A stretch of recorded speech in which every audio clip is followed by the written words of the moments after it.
എന്താ ഉണ്ടായി? ഇത് മാല. என்ன சொல்ற? அந்த டைமண்ட் நெக்லஸா?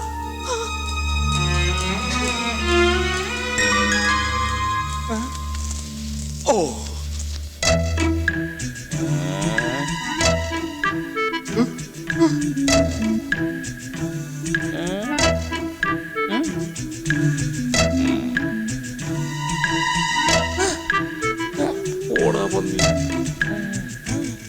എടുത്തതാരായാലും അത് തിരിച്ചു കൊടുത്തേക്കുക. ദയവ് ചെയ്ത് ഈ രാത്രിയിലെ സന്തോഷം നശിപ്പിക്കരുത്. ചേട്ടാ, അത്രയ്ക്ക് ചങ്കൂറ്റുള്ളവനാരാ? ഇതേതായാലും വെറുതെ വിടാൻ പറ്റില്ല. ഒറ്റ ഒരുത്തനെയും പുറത്തു വിടരുത്. എടുത്തവനേതായാലും പുറത്തു പോകാനുള്ള നേരം കിട്ടിയിട്ടില്ല. ഒരെണ്ണം പുറത്തു പോരുത്. മര്യാദക്ക് തിരിച്ചു കൊടുത്താൽ നാറാണ്ട് രക്ഷപ്പെടാം. ഡയമണ്ടാ ഡയമണ്ട്. എന്തുണ്ട് ഒരു 10-20 പണിക്കരേട്ടാ, എന്ത് വില വരും? ക്യാരക്ടർ ഒരു 4 ലക്ഷം വരും. അപ്പൊ 10-15 ലക്ഷം വേണം മുതലാ. ഞങ്ങൾ ഇവിടെ ഉള്ളപ്പോ വെറുതെ കളിക്കാൻ നിൽക്കരുത്. രാജാക്കണ്ണേ, മര്യാദക്ക് തിരിച്ചു വന്നേക്ക്. തരില്ലെന്നോ? മര്യാദക്ക് തിരിച്ചു കൊടുത്താ തല്ലുകൊള്ളാതെ നിനക്ക് രക്ഷപ്പെടാം. ഓ, ഈ റൈമണ്ടിന്റെ നക്സലൈറ്റ് ഞാൻ എന്റെ ജീവിതത്തിൽ കണ്ടിട്ടില്ല. പിന്നെ എങ്ങനെ എടുക്കുന്നത്? നിങ്ങൾക്ക് അത്ര സംശയമാണെങ്കിൽ എന്റെ രക്തം, കഫം, മൂത്രം ഒക്കെ പരിശോധിക്കാം. Yes, you can examination. എന്നാ ഇവനൊന്ന് വിഴുങ്ങിക്കാണും. വിഴുങ്ങിന്ന തൊമ്മനങ്ങൾ അത്ര സംശയമാണെങ്കിൽ നാളെ പറമ്പിൽ നമുക്ക് ഒരുമിച്ച് വിലക്കിരിക്കാം. എനിക്കൊരു കമ്പനി ആവുമല്ലോ. വൃത്തികെട്ടവൻ. അപ്പൊ പിന്നെ വിഴുങ്ങിന്ന് പറയരുത്. സത്യം സത്യമായി പറയുന്നവനായി ഈ രാജാക്കന്ന് വിഴുങ്ങിയിട്ടുണ്ട് പലതും പലവട്ടം. ഇവിടെ കണക്കെഴുത്ത് പിള്ളയായിരുന്നപ്പോൾ തേങ്ങയുടെ കണക്കിൽ മാസം 50 തേങ്ങ വെച്ച് ഞാൻ വിഴുങ്ങിയിട്ടുണ്ട്. I appreciate you. പൂങ്കാവനത്തിന് കഴിക്കാൻ പറ്റുന്ന ചവനപ്രാശം ഞാൻ വിഴുങ്ങിയിട്ടുണ്ട്. എനിക്കതൊരു മനപ്രയാസമില്ല കുട്ടി. തേവർക്ക് കഴിക്കാൻ വെച്ചിരുന്ന വെള്ളലുവി ഞാൻ വിഴുങ്ങിയിട്ടുണ്ട്, തൊണ്ട കെട്ടിട്ടുണ്ട്. അതൊക്കെ ഞാൻ ക്ഷമിക്കുന്നു. പക്ഷേ ഈ റൈമണ്ട് നെക്സ്റ്റ് ഞാൻ വിഴുങ്ങിയിട്ടില്ല. നിന്റെ പോക്കറ്റ് എന്താ മുഴച്ചിരിക്കുന്നത്? ഒന്നുമില്ല. നോക്കട്ടെ. ഗുളികയാണ്. എന്തിന്റെ? പ്രമേഹത്തിന്റെ. ഇത് ആഹാരത്തിന് മുമ്പും ഇത് പിമ്പും. ജിലേബിയാ? എന്നാ പിന്നെ എല്ലാവരെയും ഇനി പരിശോധിച്ചാൽ പറ്റൂ. അതെ, ആരും കുറ്റം സമ്മതിക്കാത്ത നിലയ്ക്ക് എല്ലാരെയും പരിശോധിച്ചിട്ട് വിട്ടാ മതി. അത് ഞങ്ങൾ തന്നെ ആയിക്കോട്ടെ. അത് വേണ്ട, ജോലിക്കാരെ മാത്രം മതി. മാപ്പിളയും കൂട്ടരും ഇങ്ങോട്ട് മാറിയെന്നുള്ളൂ. എന്നാലും ജോലിക്കാർ കഴിഞ്ഞാൽ പിന്നെ പുറത്തുള്ളവർ ഞങ്ങളാ. നോക്കുമ്പോ എല്ലാരെയും നോക്കണം. ഞങ്ങൾക്ക് അതിൽ യാതൊരു വിഷമവും ഇല്ല. ഉള്ളിന്റെ ഉള്ളിൽ പോലും ഒരു സംശയത്തിന് ഇടയുണ്ടാകരുത്. അതുകൊണ്ടാണ്. അതെ, പന്തി പക്ഷാഭേദം പാടില്ലെന്ന് എല്ലാരും നോക്കണം. ദേ, ഞാൻ തന്നെ തുടങ്ങാം. ദേ കണ്ടോ, എന്റെ പോക്കറ്റിലൊന്നുമില്ല. ദേ കണ്ടോ, ഒന്നുമില്ല. ദേ, ഇവന്റെ പോക്കറ്റില്. ദേ കണ്ടോ, ദേ ഒന്നുമില്ല. കണ്ടോ, ദേ ദേ ഇതേ ഇവന്റെ പോക്കറ്റില്.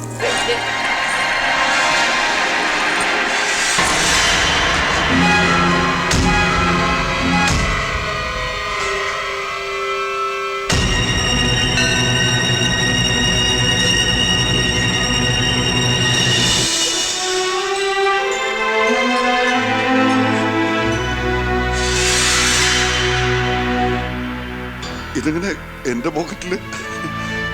ഞാനല്ല.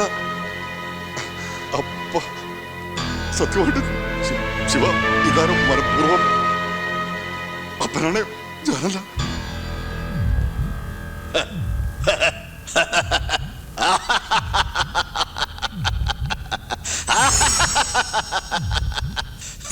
മോളെന്താ പേടിച്ചു പോയോ?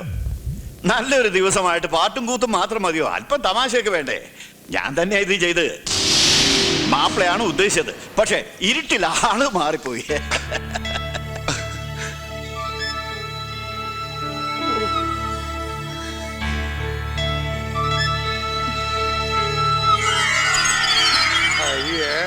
Best comedy. ദേവാരയ്യ ഇത്രയും വലിയ തമാശക്കാരനാണ് ഞങ്ങൾ വിചാരിച്ചതേ ഇല്ല. അല്ലേപ്പാ? പിന്നല്ലാതെ. എന്നാലും എന്റെ പൊന്നുബന്ധുക്കാരാ, ഇതൊരുമാതിരി ചങ്കി തീ കോരിയിരുന്ന തമാശയായിപ്പോയി. ഇനി എല്ലാവരും ഭക്ഷണം കഴിക്കാൻ പോയിക്കോളൂ. കോമഡി ടൈം കഴിഞ്ഞു, ഇനി ഫുഡ് ടൈം. ശിവ, വരൂ, അല്പം സംസാരിക്കാം.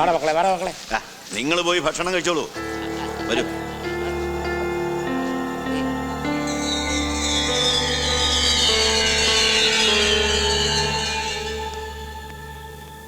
ശിവ, ആ വാതിലടച്ചേക്കൂ. ശിവ, എന്താ? അകത്തേക്ക് വരൂ.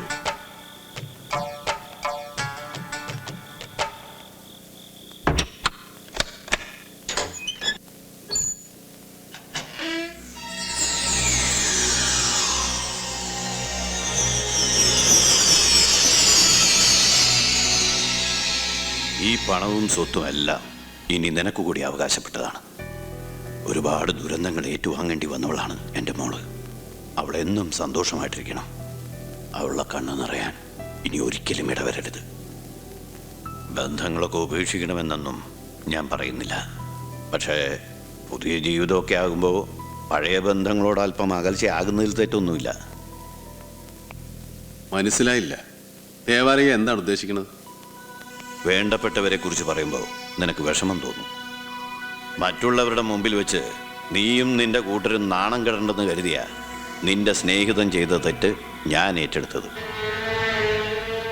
അതെ, അവൻ തന്നെയാ ആ മാലെടുത്തത്. അയാളങ്ങനെ പറഞ്ഞപ്പോ നിന്റെ വായിലെന്താ പഴം തിരികെ വെച്ചേക്കായിരുന്നു? നിനക്കും ആവർന്ന് പറയായിരുന്നില്ലേ ഞാൻ എടുത്തിട്ടില്ലെന്ന്? പിന്നെ ആ മാല നിന്റെ പോക്കറ്റിൽ താനെ അങ്ങോട്ട് മുളച്ചു വന്ന അത് ആകാശത്ത് പൊട്ടി വീണ. എല്ലാം നിർത്തിയെന്ന് പറഞ്ഞാലും പിന്നെയും കള്ളത്തരം കാണിക്കുന്ന സ്വഭാവം നിനക്ക് പണ്ടേ ഉള്ളതാ. അതൊക്കെ പണ്ട്. പക്ഷെ ഇപ്പൊ ഞാനത് എടുത്തിട്ടില്ല എന്ന് പറഞ്ഞാ എടുത്തിട്ടില്ല. പിന്നെ ആരാടാ മാല എടുത്തത്? നിന്റെ പെണ്ണിന്റെ വീട്ടുകാര്. അല്ലാണ്ട് പിന്നെ ആരാ? എന്നെ മനഃപൂർവ്വം കള്ളനാക്കാൻ വേണ്ടി അവന്മാർ ചെയ്ത് ചതിയത്. ശരി, നിന്നെ കള്ളനാക്കിയിട്ട് അവർക്ക് എന്ത് കിട്ടാനാടാ? ഓ, പെണ്ണു വീട്ടുകാരെ പറഞ്ഞപ്പോ നിനക്ക് ദണ്ണുണ്ടല്ലേ? അവർക്ക് നേടാനില്ലെങ്കിൽ പിന്നെ നേടാനുള്ളത് നിനക്കാ. ദേവരുടെ സ്വത്തും പണവും കണ്ടപ്പോ നിനക്ക് ഞങ്ങളൊരു ബാധ്യതയുണ്ടാവും. എന്നെ അപ്പനെയൊക്കെ ഒഴിവാക്കണമെന്നുണ്ടാവും. അതിന് വേണ്ടിട്ട് നീ തന്നെ എനിക്കത് ചെയ്തത്. എമ്മാടിത്തരം പറയടാ.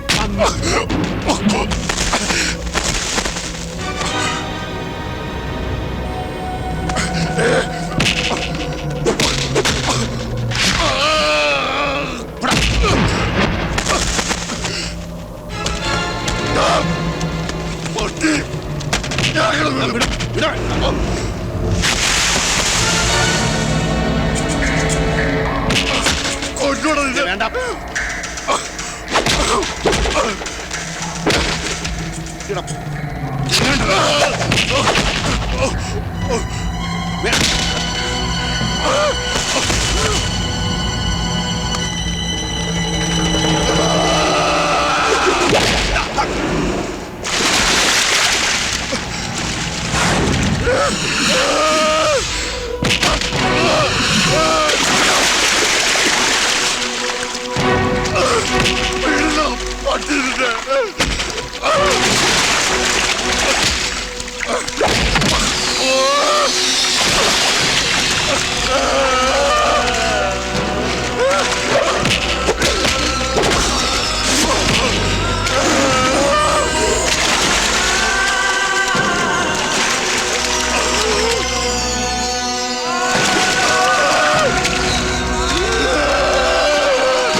തമ്മിത്തലണെങ്കിൽ അപ്പം പറയും.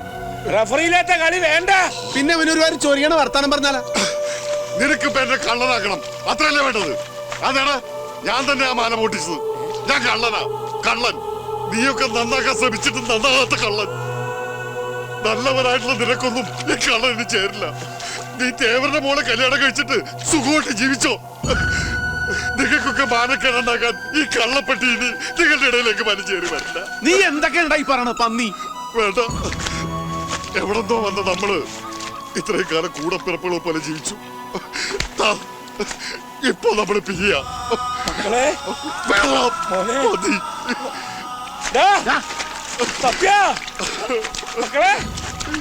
ഏയ്, ചുമ്മാതെയാണ്. പോയ അവനോടം വരെ പോകാനാണ്. അപ്പൊ നിങ്ങ വന്നോളൂ, നീ വിഷമിക്കാണ്ടിരി. എനിക്കെന്ത് വിഷമം? എനിക്കൊരു വിഷമമില്ല. ഏയ്, എനിക്കൊരു വിഷമമില്ല. അങ്ങോട്ട് നട്ട് ചെല്ലട്ടെന്ന്. മക്കളെ, എന്താ പറയുന്നത് പുണ്യാളാ? തൊമ്മനെ വീണ്ടും പരീക്ഷിക്കുകയാണ്.